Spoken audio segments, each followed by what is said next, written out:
A storm is coming to Montana, and this time it is not just about bullets, revenge, or justice. It is about truth finally refusing to stay buried. Because when secrets of the past start surfacing one by one, even the strongest bonds begin to crack. Kayce Dutton is standing at a point where every choice he makes could either save the people he loves or destroy everything he has tried to protect. Andrea is no longer just watching from the side, she is now inside the storm with him. And somewhere deep in the shadows, Miles has already crossed a line that cannot be undone. What happens next is not just an operation, it is a countdown to chaos. The episode begins with a heavy silence hanging over the aftermath of recent losses, as if the entire world of the Marshals has slowed down but refuses to stop. Garrett's death has left a void that nobody is ready to speak about directly, yet it is written clearly on every face, especially Andrea's and Calvin's. Grief here is not soft or quiet, it is sharp, unspoken, and dangerous. It changes decisions. It bends loyalty. And most importantly, it pushes people toward choices they would normally never make. Kayce is seen carrying that emotional weight in his own way, trying to hold together what is already falling apart. But the problem is not just grief anymore. It is the growing realization that everything they have been protecting in Montana is connected to something far darker than they imagined. The Broken Rock Reservation case is no longer just about land or law enforcement. It has become a gateway into a network that runs deeper, involving drugs, trafficking, and political protection that shields criminals in plain sight. Calvin, still shaken by everything that has happened, finds himself trapped between guilt and clarity. Even though he has finally begun to rebuild trust with Kayce, there is still something inside him that refuses to fully rest. The resurfacing of Neil's body has reopened a door that was supposed to remain closed forever. That single discovery is enough to shift the entire direction of the investigation. Because a body does not just bring answers, it brings questions that demand names, responsibility, and consequences. At the same time, Miles is no longer just a field agent following orders. He has become unpredictable. The death of his friend from an overdose becomes the trigger that breaks his restraint completely. What started as an official operation against a cartel begins to feel personal for him. And when something becomes personal in this world, it stops being controlled. Miles is now operating on emotion, and emotion in this environment is the most dangerous weapon of all. Andrea is pulled into this emotional tension in a way she never expected. Her connection with Kayce is no longer distant or undefined. It is becoming something real, but also something complicated by grief, duty, and unresolved past ties. She sees Kayce trying to stay grounded, but she also sees how easily the weight of the Dutton legacy pulls him toward darkness. And for the first time, she starts questioning not just the case, but the cost of standing beside him. Meanwhile, the Broken Rock situation escalates quietly in the background. The drug cartel's presence is no longer hidden, it is strategic, organized, and protected by layers of silence. Every move the Marshals make seems to be anticipated before it even happens. That realization creates a growing unease within the team because it suggests one terrifying possibility. Someone inside the system might be feeding information outward. As tensions rise, Kayce begins to sense that Miles is drifting further away from command structure. Reports come in suggesting that Miles has started making independent decisions in the field, pursuing targets without authorization. At first, it seems like aggression driven by justice, but underneath it, there is something more unstable building, something closer to vengeance than law enforcement. And in the middle of all this, Calvin receives a piece of information that changes the tone of everything. Neil's resurfaced case file is no longer just a background issue. It is now being reviewed formally, which means questions will soon reach people who were never supposed to be questioned. Names that were buried are starting to rise again, and one of those names could be connected directly to Kayce's past decisions at the train station. That thought alone is enough to shift Calvin's entire mindset. Because even though he has chosen forgiveness toward Kayce, he understands how quickly truth can turn into accusation in a system built on fear and politics. And once that process begins, there is no controlling where it ends. The episode closes its opening stretch with a growing sense that everything is converging toward a single breaking point. Miles is heading towards something irreversible. The cartel is tightening its grip, The past is resurfacing through Neil's death. And Kayce, standing at the center of it all, is beginning to realize that this is no longer about stopping criminals. It is about surviving the truth that is coming for all of them.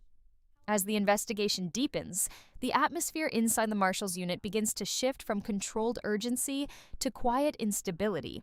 Nothing is fully out of control yet, but everyone can feel the structure weakening. Orders are still being given, reports are still being filed, but underneath it all, there is a growing sense that the situation is no longer responding to command. It is responding to emotion, pressure, and hidden agendas. Miles becomes the first clear sign of that change. After the death of his friend, something inside Miles breaks in a way that no briefing or supervision can fix. At first, it looks like determination. He pushes harder in the field, moves faster, takes more risks, but very quickly, it becomes clear that he is no longer separating his duty from his anger. Every suspect starts to look personal. Every lead feels like a punishment he needs to deliver, not an arrest he needs to make. The cartel investigation at Broken Rock is officially classified as a coordinated operation, but Miles treats it like a one-man war. Without waiting for full clearance, he begins tracing connections that lead him away from the planned structure of the mission. What makes this even more dangerous is not just that he is acting alone, but that he is starting to be right in ways that cannot be ignored. His instincts are sharp, his targets are real, and his results are effective. But the cost of his methods is becoming unpredictable. Inside the command structure, Kayce starts noticing gaps in Miles's reports. Small inconsistencies at first, missing confirmations, delayed updates, then entire movements that were never authorized. It is not enough yet to stop him, but it is enough to raise concern. Because Kayce understands something very important. When a skilled operative stops asking for permission, it usually means they have already decided no one can stop them. At the same time, the cartel begins reacting in ways that suggest they are not just defending territory, they are anticipating the Marshals' next steps. Routes are abandoned before surveillance arrives. Locations are cleared before raids can happen. Evidence disappears before it can be collected. This level of precision creates a chilling realization within the team. This is not random resistance. This is coordination. And coordination means intelligence leaks. That possibility changes everything. Calvin, already emotionally exhausted from Garrett's death and Neil's resurfaced case, finds himself pulled back into the investigative core. His analytical instincts tell him that the pattern forming around Broken Rock is not just about drugs or trafficking. It is about control. Control over information, over movement, and over consequences. And somewhere inside that system, someone is always one step ahead. Kayce begins to feel the pressure from both sides. On one hand, he is trying to keep Miles from completely detaching from protocol. On the other hand, he is being forced to acknowledge that Miles's rogue actions are producing results that official strategy has failed to achieve. That contradiction creates a moral tension that Kayce cannot ignore. Because stopping Miles might protect the system, but it could also protect the very criminals they are trying to eliminate. Andrea, meanwhile, is drawn deeper into the emotional aftermath of Garrett's death. She is not just grieving a personal loss, she is beginning to understand how quickly emotional attachment in this world turns into vulnerability. Her connection with Kayce becomes more complicated because she can see the weight he is carrying. He is not just a lawman anymore. He is a man standing in the middle of collapsing truths, trying to hold back consequences that have been building long before he ever stepped into them. And then there is Neil. The resurfacing of Neil's body triggers something far beyond a routine investigation. It is not just about identifying cause of death anymore. It is about context, where he was found, who last had contact with him, and most dangerously, what he might have seen before he died. The moment his case is officially reopened, every decision tied to that timeline becomes vulnerable to scrutiny. For Kayce, this is where the tension quietly sharpens. Because Neil is not just another name in a file. He is connected to a chain of events that lead back to decisions made in moments where survival mattered more than legality.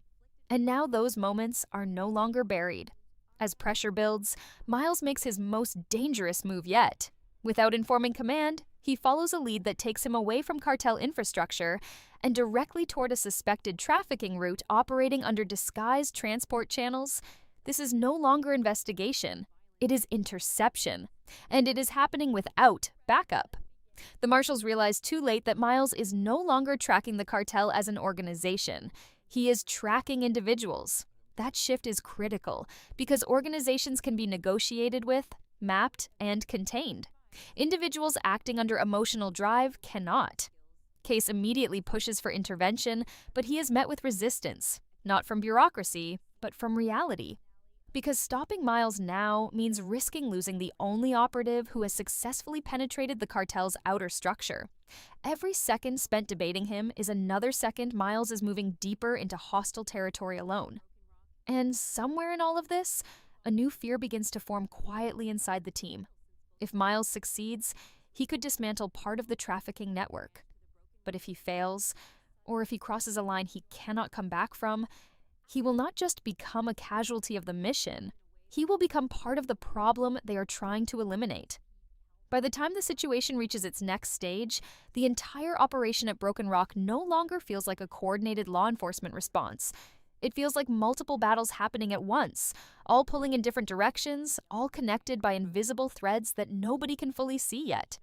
The cartel is moving like a shadow network, silent, fast, and aware of every pressure point the Marshals try to apply. And in response, the Marshals are becoming fragmented, each member pulled deeper into their own version of the truth. Miles is now fully inside that fragmentation. His pursuit of the trafficking network leads him further away from any official support. What started as targeted intelligence work has now become a direct confrontation with a system that operates outside normal jurisdiction.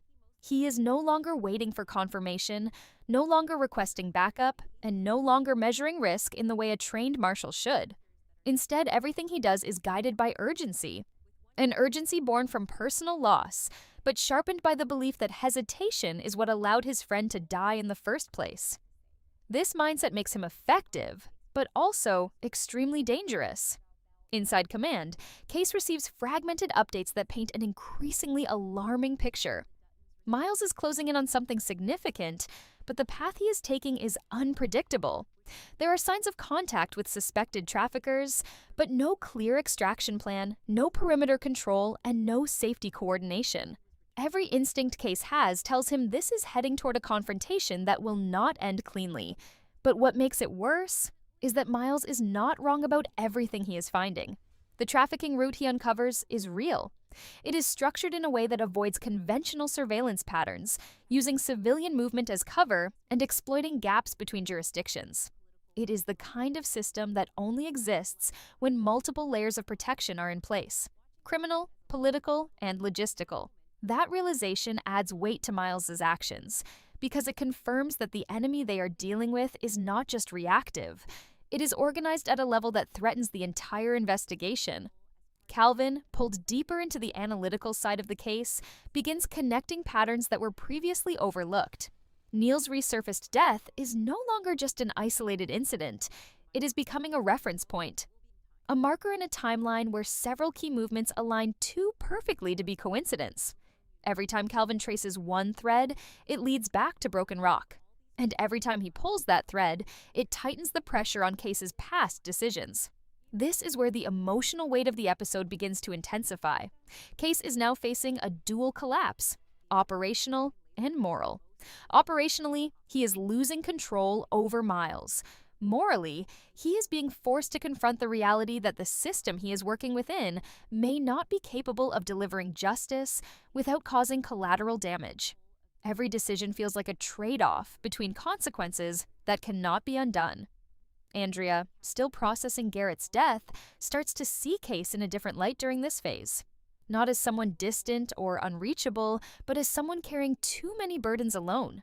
Their conversations become quieter, more direct, less about duty, and more about what it costs to keep going. There is a growing emotional proximity between them, but it is built on grief rather than comfort. That makes it fragile, because grief does not stabilize relationships, it tests them. Meanwhile, Miles crosses another line. He identifies a moving convoy linked to the trafficking network and decides not to wait for interception teams. Instead, he moves to engage directly. This decision marks the turning point where strategy fully gives way to instinct. The Marshals are forced into emergency response mode, but by the time they react, Miles is already in motion. What makes this moment especially tense is not just the risk of the confrontation, but the fact that Miles is no longer thinking about extraction or containment. He is thinking about completion. In his mind, this is no longer an operation. It is closure. Kayce, realizing the severity of the situation, pushes for immediate intervention. But the problem is timing. Moving in too fast could compromise the entire trafficking investigation. Moving in too slow could mean losing Miles entirely, or watching him escalate the situation beyond recovery. At the same time, the cartel begins adjusting their behavior again, but this time, it is different. Instead of evasion, there is preparation, as if they know confrontation is inevitable. That shift suggests something unsettling. They may have anticipated Miles's deviation long before it happened. And in the middle of all this tension, Calvin receives a new piece of information regarding Neil's case that changes the emotional direction of everything. A detail surfaces that suggests Neil may have been closer to uncovering the truth about Broken Rock than anyone realized. This does not just raise questions about his death, it raises questions about who benefits from his silence. That realization creates a quiet but powerful shift in Calvin, because for the first time, he begins to see that forgiveness alone is not enough to stabilize what is collapsing around them. Truth is no longer optional. It is becoming unavoidable. And as all these threads converge, Miles moving toward confrontation, Kayce struggling to maintain control, Andrea standing between grief and connection, and Calvin uncovering deeper layers of hidden truth, the episode builds toward a single, unavoidable pressure point. A moment where every decision made so far stops being theoretical and starts becoming irreversible. The tension reaches a sharper edge as the operation finally shifts from tracking to contact. Miles is now deep inside territory where every movement carries consequences that cannot be reversed. What makes this phase different is not just danger, it is certainty. The Marshals no longer believe this will end quietly. Everyone can feel that something is about to break, and the only question left is where and who will be caught in it. Miles moves with a level of focus that no longer resembles standard field discipline. He is precise, but not patient, calculated but not controlled. His entire approach has transformed into something closer to fixation. The trafficking network he has been tracking is no longer an objective. It has become a target that represents everything he has lost. That emotional shift is what makes him effective, but also what makes him unpredictable. Kayce receives the final confirmation that Miles has engaged directly with the convoy. There is no longer ambiguity in the situation. This is not surveillance. This is confrontation in motion. Backup units are mobilized immediately, but the timing is already compromised. The terrain, the movement patterns, and Miles's deviation from protocol all combine to create a scenario where intervention will arrive after contact begins, not before. That realization forces Kayce into a position he has been trying to avoid all season, choosing between stopping a rogue agent or supporting him long enough to prevent a larger catastrophe.